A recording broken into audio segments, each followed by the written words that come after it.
Ali nessa conceituação de desastre, você define quando esse plano pode ser acionado ou não. Porque dependendo do formato que você constrói o plano de recuperação de desastres, talvez você não possa simplesmente virar a chave de um ambiente para o outro. Você não pode simplesmente, por conta de um incidente, por conta de alguma coisa simples que aconteceu na empresa, você simplesmente virar a chave. Eu vou tirar daqui e vou virar para esse outro ambiente. Você não pode fazer isso.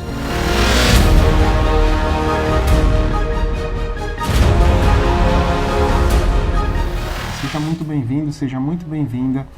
Neste canal você aprende como gerenciar crises corporativas. Então, se você não me segue, não me acompanha, já pode se inscrever, que aqui o meu propósito é te ajudar a gerenciar crises e construir um programa de continuidade de negócios dentro da sua empresa. O tema de hoje é sobre plano de recuperação de desastres. O plano de recuperação de desastres, ele é parte do processo de gerenciamento de crises e de continuidade de negócios que a gente tem dentro de uma empresa.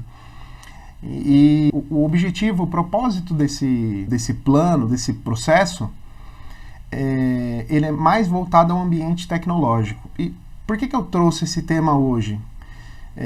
Nos últimos anos, a gente tem tido muitos problemas com ataque cibernético, temos recebido muitas notícias relacionadas a empresas que tiveram alguma situação relacionada a incidente de segurança da informação que ocasionou a interrupção de algum serviço, ocasionou a interrupção de algum sistema.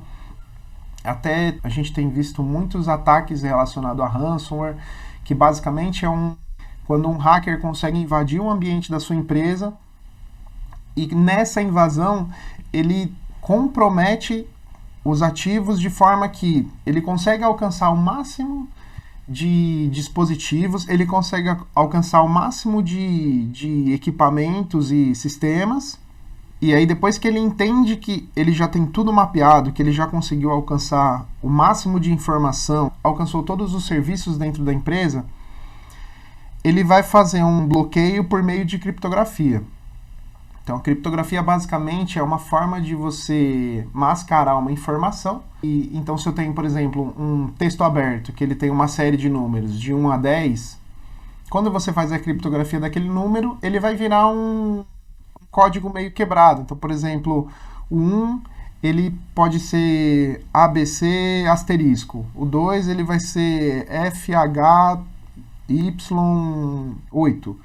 Então, cada um desses caracteres vai virar que a gente chama de hash, né? Ele vai virar uma parte de um código e aí ele se transforma num grande bloco de números, letras e caracteres especiais. E aí o sistema, como ele é construído num formato, o sistema operacional, ele é construído num formato de blocos também. Esses blocos, quando eles são criptografados, você causa uma interrupção de forma que na hora que o computador vai iniciar e ele vai subir o sistema operacional, ele não vai encontrar aquele sistema operacional e vai trazer um erro. Na hora que ele traz o erro, ele vem a mensagem ali do atacante que ele comprometeu o seu ambiente. E aí, nesse comprometimento, a gente tem uma definição de que ele vai mandar ali uma mensagem para você, vai vir como se fosse um banner mesmo, dizendo que o ambiente foi comprometido, que para você ter o ambiente de volta, você precisa pagar algum valor, você precisa pagar que eles chamam de resgate, né? Pagando esse resgate, ele vai te devolver o ambiente, te devolve o acesso ao ambiente da empresa, e aí sim você retoma ali os seus serviços e as suas atividades, tá? Esse é um pouquinho do contexto, tá? A gente tem o plano de recuperação de desastres, no final das contas, o objetivo dele não é só recuperar ataque cibernético, mas é recuperar qualquer tipo de interrupção que você pode ter no ambiente, que você pode ter na empresa. Quando a gente fala de recuperação de desastres, pode ser qualquer situação que comprometeu. Então, eu usei o exemplo do ransomware, porque o atacante ele consegue indisponibilizar mais do que um serviço, e às vezes ele consegue indisponibilizar todo o serviço da empresa. E aí, por conta disso, você precisa, na teoria, se você não vai pagar o resgate, você vai ter que reconstruir o seu ambiente. E aí você precisa utilizar backup, você precisa utilizar a replicação que você tem no ambiente, isso se você tiver. E aí pode acontecer também de efetuar o pagamento, até tem casos, no próprio canal tem um vídeo que eu falo sobre isso, eu trago dois exemplos de empresas que sofreram esse tipo de ataque. Uma delas pagou, a outra foi atrás para recuperar o ambiente. Mas a gente tem outros cenários. Então, por exemplo, você pode estar acostumado a entrar no data center e ver um empilhamento de caixa. Ou, se você trabalha às vezes numa fábrica, numa indústria, pode ser que o data center fique do lado de algum local que seja possivelmente inflamável, de algum ambiente que tem essa possibilidade de incêndio, caso haja alguma falha operacional. E aí, caso o incêndio se alastre para o data center, você também perdeu o ambiente. Então, o objetivo ali, o propósito do plano de recuperação de desastres é recuperar esse ambiente de forma que eu consiga atender à necessidade do negócio, à necessidade da empresa. E aí, para a gente iniciar aqui um pouco desse processo, desse desenho, no plano de recuperação de desastres, para construir uma estratégia, para desenhar um plano de recuperação de desastres, eu preciso ter feito a análise de impacto nos negócios para entender qual que é a necessidade do negócio de recuperação de sistemas, em quanto tempo eu preciso de determinado sistema ali dentro do meu processo de negócio para que eu consiga retomar as minhas atividades. Basicamente, o BIA ele te traz essa visibilidade de tempo de interrupção. Então, todos os processos que você mapear, você pode fazer o BIA tanto por processo quanto por departamento, e aí no departamento você destrincha os processos e atividades, mas o principal objetivo é você entender ali quanto tempo o negócio suporta ficar parado. Então, com esse desenho de quanto tempo eu tenho, o suporte pode ficar parado, a área de suporte, as áreas de negócio podem ficar paradas, eu faço uma avaliação de riscos, e nessa avaliação de riscos eu vou trazer quais são as situações que podem ocasionar uma interrupção, que podem ocasionar a parada ou a perda de um data center. Fazendo essa avaliação de riscos, então eu posso avaliar tanto a unidade, eu posso fazer uma avaliação tanto no próprio data center, e aí você entende, por exemplo, nesse caso do incêndio, se o local foi comprometido por um incêndio, se eu tenho algum tipo de mecanismo que vai fazer o combate ao incêndio sem que eu perca os meus equipamentos. Tendo esse mecanismo, é um mitigante ali de risco, e até teve uma outra live que eu falei sobre avaliação de riscos e eu trouxe esse cenário do incêndio, inclusive. E mesmo assim, tendo incêndio ou não, tendo o incêndio com a perda ou não de todo o ambiente, eu vou ter a necessidade de recuperar esse ambiente. Então, com a análise de impacto, com o resultado do BIA, mais o resultado da avaliação de riscos, eu consigo interligar essas informações e traçar uma estratégia para definir a recuperação de desastres do meio ambiente. Então, o primeiro passo para construir um plano de recuperação de desastres é ter esse resultado dessas duas análises para que eu possa desenhar as soluções de recuperação baseado nos riscos que eu identifiquei. E com esse desenho dos riscos, o que eu faço? Eu vou construir algumas estratégias de recuperação. Então, por exemplo, eu posso trazer uma estratégia de recuperação e tem até o termo que é utilizado em inglês, uma estratégia de recuperação hot, warm ou cold. Uma estratégia hot seria, por exemplo, pegar o mercado financeiro, que acaba sendo um pouco mais simples. Eu tenho um banco, trabalho num banco. A estratégia de recuperação do banco, vamos lá, qual que é o propósito do banco? O banco, ele guarda o dinheiro das pessoas. E a pessoa precisa do dinheiro a qualquer momento do dia. Pode ser de manhã, pode ser agora às 8 da manhã, pode ser às 8 da noite, pode ser 2 horas da madrugada que a pessoa está na rua e precisa ir para casa. Ele precisa do dinheiro ali 100% disponível, 100% do tempo disponível. Então o banco não pode parar por 2, 5, 10 minutos. Eu preciso ter o ambiente ali sempre disponível. Então, se eu tiver uma perda de um ambiente, eu preciso ter uma estratégia de recuperação hot, que é uma estratégia de recuperação rápida. Ela vai envolver tanto E aí a gente tem algumas soluções de hot, cold, warm. Eu não vou entrar muito nesse detalhe, porque senão a gente termina e não fala sobre o DRP. Essa estratégia de recuperação, ela tem que ser rápida.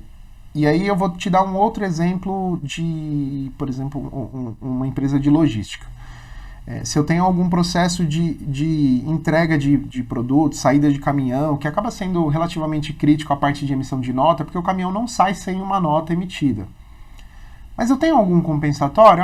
Eu consigo emitir em papel moeda a nota, eu consigo fazer manualmente. Beleza, então, será que eu posso ter uma estratégia de recuperação warm para esse cenário? Se for definido ali pelo BIA que essa estratégia vai ser utilizada para a recuperação desse ambiente de forma não tão rápida, não vai ser algo em minutos ou segundos, eu posso recuperar em horas ou até 1 ou 2 dias. Então, nesse caso, nesse desenho desse cenário, eu posso utilizar uma estratégia de recuperação warm. E por fim, a gente tem a estratégia cold, onde a parte de recuperação do ambiente, ela acaba não sendo tão crítica. Então, você pode definir, inclusive, a junção dessas estratégias para alguns sistemas. Então, por exemplo, eu defini que eu tenho uma estratégia eu tenho 3 sistemas. E desses 3 sistemas, ele é muito crítico, eu preciso dele em alguns minutos. Eu tenho um outro sistema que acaba não sendo tão crítico, eu posso utilizar ele, eu posso ficar 2, 3 dias sem aquele sistema. E eu tenho um outro sistema que eu uso ele relativamente uma vez por mês. E caso eu não tenha um sistema, eu consigo fazer o processo de forma manual. Para esse sistema, a estratégia de recuperação, ela pode ser a estratégia cold, onde eu vou fazer a recuperação desse ambiente apenas com uma recuperação de backup. Eu tenho uma fita de backup, eu posso voltar esse backup em, sei lá, uma semana e eu consigo recuperar esse ambiente sem grandes impactos para o negócio. Então, trouxe essa definição de estratégia de recuperação, definir qual é a estratégia, eu vou construir meu plano de recuperação de desastres. Então, o que eu tenho que ter dentro do plano de recuperação de desastres? Primeiro ponto que eu vou trazer aqui para vocês é sobre escopo. É muito importante, e aí você vai ter aquelas... Como o plano ele acaba sendo um documento, um documento utilizado ali pela empresa, ele vai ter aquela série de itens, sumário, objetivo, premissas, vai ser meio que na estrutura que você já utiliza para construir normativos dentro da sua empresa. Mas a grande importância dessa parte de limitação, da parte de escopo, é definir o que está sendo coberto pelo plano de recuperação de desastres, porque eventualmente eu posso ter alguma área, eu posso ter alguém me acionando para fazer uma recuperação de algum processo que parou e não necessariamente eu devo utilizar o plano de recuperação de desastres. É bem importante que nessa definição de escopo você traga em que momento esse plano ele é necessário, para que eu preciso desse plano e quando que eu realmente vou utilizar esse plano. E aí eu tenho essas definições de em que momento, em que situação que eu uso o plano, eu vou ter as unidades que são cobertas. Então, por exemplo, eu tenho 3 data centers na empresa e somente um está coberto pelo plano de recuperação de desastres, ou mesmo esse um data center, ele é o data center principal e os outros 2 são data centers de contingência ou algo do gênero. É importante que esteja nessa limitação, nesse processo, nesse desenho do escopo, que eu estou cobrindo apenas aquele data center ou aquele outro data center, e aí eu posso trazer também ali os cenários. Então, quais são os cenários de recuperação? E isso está conectado com a avaliação de riscos. Se eu identifiquei que existem 5 riscos, esses 5 riscos eles vão me trazer alguns cenários de interrupção. Por exemplo, um incêndio no data center, o que o incêndio vai causar? Eu perco tudo. Então, se eu perdi todo o data center, perdi todos os ativos, eu preciso seguir por uma estratégia de recuperação, inclusive de ativos. Eu vou ter que comprar servidor, eu vou ter que comprar switch, roteador, ou eu vou para a nuvem. Então, tem essa definição desses tipos de cenários, que aí, por exemplo, no ataque ransomware, eu não perdi nada de ativo, eu perdi toda a parte de software. Então, eu não vou precisar acionar compra, eu não vou precisar acionar um ambiente em nuvem, eu já vou direto para a recuperação. Eu tenho o quê? Eu tenho um ambiente replicado que está segregado ali de forma segura, que o atacante não viu, ou se o atacante comprometeu aquele ambiente também, como que eu vou recuperar o meu ambiente? Então, tudo isso vai estar definido ali nesses cenários. Eu vou trazer qual que é o propósito ali de cada um desses cenários. Depois disso, você precisa definir uma estrutura de governança. Quem são as pessoas que eu aciono para orquestrar o processo de recuperação de desastres? Então, eventualmente eu tenho um líder, a pessoa ali que controla toda a situação, que controla todo o processo de recuperação. Eu vou ter alguns membros que têm determinadas responsabilidades ali dentro do processo de recuperação. Então, por exemplo, eu tenho pessoas que cuidam somente de servidores, eu tenho pessoas que cuidam somente da estrutura de rede, eu tenho pessoas que cuidam de firewall. Eu vou ter equipes específicas para suportar a recuperação em determinadas situações. Então, até pegando ali o gancho do caso onde eu não perdi um ambiente físico, sofri um ataque ou somente a parte lógica foi comprometida, eventualmente eu não vou envolver um time que faria ali a reconstrução do ambiente. Eu vou envolver o time, quem vai ter talvez um papel-chave ali naquele processo vai ser o time de backup, o time que cuida de replicação de ambiente, o time que faz todo esse processo relacionado à administração dos backups e dos ambientes replicados. Depois disso a gente tem a definição ali especificamente das responsabilidades dessas pessoas. E aí, dentro das responsabilidades, a gente não vai dizer como que a pessoa vai atuar, como que a pessoa vai responder, mas a gente vai trazer a definição de qual que é a responsabilidade da pessoa naquele processo. Quais são até onde eu vou, e a partir de onde eu começo e até onde eu devo seguir. Depois disso, eu vou trazer aqui uma definição para vocês sobre a parte de manutenção e controle. Todo esse processo de recuperação de desastres, ele precisa ter uma revisão. Por que ele precisa de revisão? Porque toda hora o seu ambiente muda. Então, quando você tem uma mudança, não necessariamente significativa, mas você tem uma mudança num processo de negócio. Por exemplo, uma área está fazendo a utilização de um novo serviço, está entrando um sistema novo, está entrando uma aplicação nova, ou está até entrando uma estrutura de negócio novo. A empresa está começando a atuar num mercado que ela não atuava, e para isso eu preciso construir um ambiente separado, ou eu preciso ampliar parte do ambiente, preciso colocar um software novo, preciso criar ali uma estrutura física para as pessoas.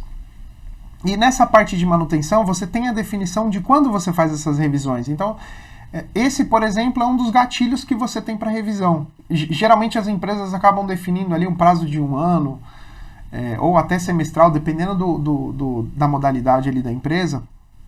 Mas é importante que você tenha definido que essa revisão ela pode ocorrer antes desse prazo chegar. Então, se eu tenho essa mudança drástica, se eu tenho essa mudança significativa dentro do meu processo de negócio, eu preciso revisar o plano. E aí, para revisar o plano, não é só ir lá, abrir o documento e colocar 2, 3 pessoas a mais, um sistema ou outro a mais. Eu preciso reentender o negócio, eu preciso fazer todo o processo de avaliação de novo. Se as outras áreas não tiveram nenhuma mudança, eu faço a avaliação desse processo, incluo ele dentro ali da minha análise de impacto, eu incluo ele dentro da minha avaliação de riscos e reviso a minha estratégia e, eventualmente, no final das contas, eu reviso o plano. Tem a parte também de distribuição, então como que as pessoas vão consultar o plano, onde as pessoas podem encontrar o plano e como que elas fazem para ter acesso às informações que estão dentro do plano. Então ali tem tanto... Eu vou ter uma cópia física, eu vou ter uma cópia virtual, onde essas cópias vão ficar? E aí depois a gente traz tanto os conceitos e as situações de desastre, porque a gente precisa ter isso segregado, a gente precisa separar quando eu tenho um desastre... O que é um desastre, ou quando que aconteceu um desastre, o que eu vou fazer, como que eu vou atuar, como que eu vou tratar aquela situação de desastre. Que aí entrou aquele ponto que eu trouxe lá no começo sobre o escopo. Você definiu o escopo, mas você precisa ter essa definição. E muita gente acha que ter um plano de recuperação de desastre significa ter um formato de resposta a incidente. Então, eu tenho um plano de recuperação de desastres, ele vai trazer ele de volta ao ambiente, ou o ambiente está replicado, eu tenho 2 ambientes iguais, quando um cai, o outro sobe. Ou eu posso virar a chave de um para o outro, e às vezes essa virada de chave não é tão simples. Ali nessa conceituação de desastre, você define quando esse plano pode ser acionado ou não. Porque dependendo do formato que você constrói o plano de recuperação de desastres, Talvez você não possa simplesmente virar a chave de um ambiente para o outro. Você não pode simplesmente, por conta de um incidente, por conta de alguma coisa simples que aconteceu na empresa, você simplesmente virar a chave. Eu vou tirar daqui e vou virar para esse outro ambiente. Você não pode fazer isso. Você precisa ter a definição de que para essa virada de chave, para essa mudança que eu vou ter aqui no ambiente, para esse cenário especificamente, eu preciso dessa recuperação. Quando eu trago essa situação do desastre, eu tenho essa definição de quando que eu vou fazer a utilização de um ou de outro cenário. E aí, partindo dessa definição de quando eu aciono ou quando eu não aciono, eu tenho que definir uma classificação, eu tenho que definir uma severidade. Como que eu vou fazer essa definição de desastre com base na ocorrência do evento? Então, se eu tenho uma determinada situação que pode virar uma crise, que pode gerar ali um desastre, eu preciso classificar esse evento e nessa definição de severidade, você vai ter a resposta para cada um daqueles itens. Então, aconteceu, por exemplo, um incêndio no data center. Qual que é a severidade? Eu vou ter a definição ali de níveis, e aí nessas definições de níveis eu vou trazer a definição de impacto. Então, qual que é o impacto daquele evento para determinado ambiente? E aí a gente entra no ponto de incidente não ser um gatilho para acionar um plano de recuperação de desastres. Quando eu tenho essa definição do desastre, aí sim ele vai virar um gatilho dentro desse processo, dessa definição de severidade que a gente vai ter, tá? E aí com essa definição de severidade a gente tem o processo de acionamento e de declaração de uma contingência. Quando que eu vou acionar, qual que é o fluxo que eu devo seguir para acionar o plano de recuperação de desastres? Qual que é o fluxo que eu devo acionar para uma tomada de decisão do time dos times responsáveis de que aquele determinado incidente, aquele determinado evento vai se tornar ou não um desastre. Então, desenha um fluxo, fluxograma mesmo, desenha as caixinhas, e aí você traz ali a definição de ações, qual que é a pessoa que vai responder, como que ela deve responder. Outro ponto que é importante também é dentro do plano você ter o desenho das estratégias. Então, aquela estratégia que você escreveu lá atrás, você precisa colocá-la dentro desse plano de recuperação de desastres, para demonstrar para as pessoas que estão utilizando quais que são as definições, porque não necessariamente você utilizou, você conversou, você acionou todas as pessoas ao mesmo tempo. Em algum momento, você precisou conversar com a pessoa que cuida de backup para fazer a estratégia de backup. Depois você precisou falar com a pessoa que faz a replicação para fazer a estratégia de replicação. Depois você precisou falar com a pessoa que cuida de servidores para desenhar ali uma solução, uma estratégia de reconstrução ou até mesmo de recuperação dos servidores. Na hora que você junta tudo isso, nenhuma dessas pessoas que você conversou tem visibilidade sobre esse resultado como um todo. Então, como elas precisam seguir o plano numa situação e até você utiliza esse plano durante os testes, a pessoa precisa ter visibilidade de em que momento ela entra, quais são os passos que ela vai ter que seguir ali, acompanhando a atividade dos outros membros que cuidam ali do processo. E aí, com esse desenho da estratégia, é importante que você tenha também um desenho da topologia de rede, toda a estrutura, tanto do ambiente matriz quanto do ambiente de contingência, para que você tenha esse entendimento visual de o que eu estou recuperando e onde está esse ambiente de contingência. Ele está na nuvem? A topologia de rede ela é importante porque ela traz uma informação visual relativamente rápida. Então, como que um ambiente está conversando com o outro, ou até mesmo se eu vou ter que construir esse ambiente, onde eu vou construir esse ambiente, qual que é a estrutura, qual que é o desenho desse ambiente. Então, por isso que é importante ter o desenho visual ali da topologia, que ele traz visibilidade como um todo do processo, tá? Depois a gente tem ali o escopo, então quais são as ações ali das pessoas, e aí escopo não é o escopo das limitações ali de o que o plano atende, mas sim qual que é o papel de cada um dos membros dentro ali do processo de recuperação. Então aqui eu já vou ter as ações mesmo que a pessoa vai ter que tomar. Então o escopo ele vai me dizer, eu tenho que acionar essa pessoa, eu tenho que acionar essa outra pessoa, e aí eu já vou ter um gatilho para os procedimentos de recuperação que é utilizado por cada um dos membros ali, cada uma das equipes de recuperação. Então, no escopo eu estou falando, para fazer a parte de recuperação de backup, o acionamento é dessa pessoa que vai usar esse procedimento. Depois de ter todo esse desenho desse procedimento, das ações do plano de recuperação, das operações, da parte operacional mesmo, a gente fala sobre a parte de teste.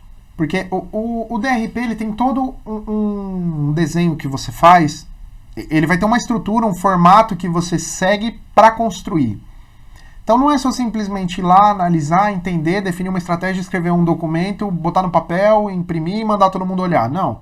Você precisa de uma construção física. Você precisa que os times eventualmente se adequem àquela estratégia que foi definida. Inclusive tem empresa que contrata um data center externo, compra equipamento e começa a construir esse ambiente. Depois dessa construção do ambiente, já tem um documento descrito, já tem um ambiente construído e já está tudo preparado, aí eu vou ter uma estratégia de realizar testes de contingência. Então vamos lá, o que eu vou testar nesse ambiente aqui? Que tipo de teste que eu vou fazer? Sempre os primeiros testes, eles são mais simples. A gente não sai testando, agora que está tudo pronto, vira a chave e está tudo certo. Não, você não pode fazer isso. Agora que está tudo pronto, eu vou testar se o backup funciona. Eu vou lá, faço um teste de backup, e até é engraçado que muitas empresas fazem backup e não testam. Ou tem uns casos que são bem interessantes que a empresa ela faz o teste com a fita ali dentro do data center. Tem empresa que manda a fita para fora, tem empresa que deixa a fita guardada dentro do robô. Então, por exemplo, encheu a fita, eu vou lá e faço um teste, vejo se a fita está funcionando, legal, funcionou. Mas se eu pego uma fita da semana passada para testar, será que ela vai funcionar? Se eu pego uma fita do ano passado para testar, será que vai funcionar? E pode ser que você não precise dessa fita do ano passado, mas digamos que no backup full mensal seu ambiente já foi comprometido por algum atacante, talvez você precise voltar um backup anterior. Então você inicia testes em blocos separados. Agora eu vou testar backup. Agora eu vou testar se o servidor sobe no outro ambiente. Então eu formo uma bolha, coloco o ambiente ali dentro, o servidor ali do serviço X, e faço o teste para ver se aquele ambiente sobe. Legal, agora eu vou testar a parte de rede. Você pode testar tudo segregado. Eu vou utilizar, por exemplo, a madrugada de um final de semana para fazer um teste só de rede. Então, faço uma virada de rede, tento estabelecer comunicação, funcionou, não funcionou, legal. Fechou o teste, encerrou, próximo teste, no próximo ciclo. E aí, o ciclo de teste, ele não necessariamente tem que ocorrer anualmente, tá? Por isso que é importante que nesses primeiros você faça definições em blocos. Então, eu vou testar backup hoje, daqui 2 meses eu vou testar firewall, daqui 3 meses eu vou testar servidores, daqui 3 meses eu vou testar algum outro ambiente, e aí eu consigo fazer esses testes em blocos, de forma que eu consigo validar se aquele ambiente é funcional, eu consigo validar se o procedimento está escrito corretamente, porque é importante você entender que não necessariamente o procedimento vai estar escrito corretamente. Então, se esse ambiente está correto, se ele não está correto, preciso reescrever o documento. O teste, uma parte do teste falhou, preciso ajustar o documento. Então, realizou o teste, você vai ter toda uma parte de avaliação desse resultado do teste, e aí você vai ter a revisão e o ajuste do documento. E aqui eu estou falando só de procedimento. Eu ainda estou dentro do plano de recuperação de desastres, eu não entrei no escopo de teste. Então aqui você vai descrever como que você faz esse teste e você vai dizer o que você tem que fazer para cada uma dessas etapas. E, inclusive, como que você mede o resultado desse teste. E aí, se em algum momento ficar com dúvida, coloca aqui nos comentários que se não te responder agora, se você não ver esse vídeo hoje, no dia que você me mandar ali uma dúvida sobre qualquer parte do processo, eu vou responder com todo prazer. Depois de você ter essa definição ali do resultado do teste, você vai ter ali um material, você vai ter um formulário que você preenche para avaliar o resultado do teste, e isso vai gerar um gatilho para você fazer a revisão do plano. Depois disso, tem a parte de treinamento e conscientização. Então, o treinamento ele é mais voltado aos times de recuperação, às equipes, né? E a parte de conscientização para o restante da empresa. Então, até essa parte de conscientização, ela pode ocorrer em conjunto com toda a estrutura de conscientização que você já faz para a contingência. Então, eu não vou fazer um processo de conscientização para a empresa para falar só de DR, depois eu vou fazer um outro processo de conscientização para falar só de plano de continuidade, depois eu vou fazer uma outra só para falar de gestão de crises. O ideal é que você junte tudo isso num bolo só e faça um processo de conscientização único. E a parte de treinamento até pode ser segregada porque cada uma das equipes tem ali uma particularidade no processo de negócio dela ou até na parte de recuperação e tudo mais. E pode haver essa necessidade de fazer esses treinamentos em blocos separados. Tem um outro ponto que é bem importante. Você definir também um formulário que ele vai ser utilizado durante um desastre. Então, você eventualmente usa ele nos testes, mas ali é para você definir quais são as ações que eu tenho que tomar, se foram tomadas corretamente, se não foram, e qual que é o próximo gatilho ali, o que eu vou fazer, quando aquilo vai acontecer, ou no caso, quando aconteceu, foi dentro do prazo, não foi satisfatório, não foi. E por fim, para fechar, é importante que você tenha uma estrutura de lições aprendidas. O que eu aprendi com esse processo, o que eu aprendi com esse teste, ou até com esse evento, com esse desastre. E aqui, esse acaba sendo o último tópico aqui para a gente encerrar. E se você ficou até aqui, eu te agradeço. E se tem algum tema aqui que você tenha dúvida, que tem interesse ali dentro dessa parte de gestão de crises, da parte de contingência, que você tenha dúvida, pode me mandar uma mensagem no direct que eu posso estruturar uma nova live ou um novo vídeo falando sobre esse tema, para te ajudar ali a destravar naquele processo, na construção do seu programa de continuidade de negócios, ou eventualmente até te ajudar ali a revisar uma parte desse processo, seja de gestão de crise, continuidade, recuperação de desastres e por aí vai. E se você não é inscrito no canal, se inscreve, que toda semana vai ter conteúdo para vocês. Te agradeço por ficar até aqui e te desejo um ótimo dia. Valeu!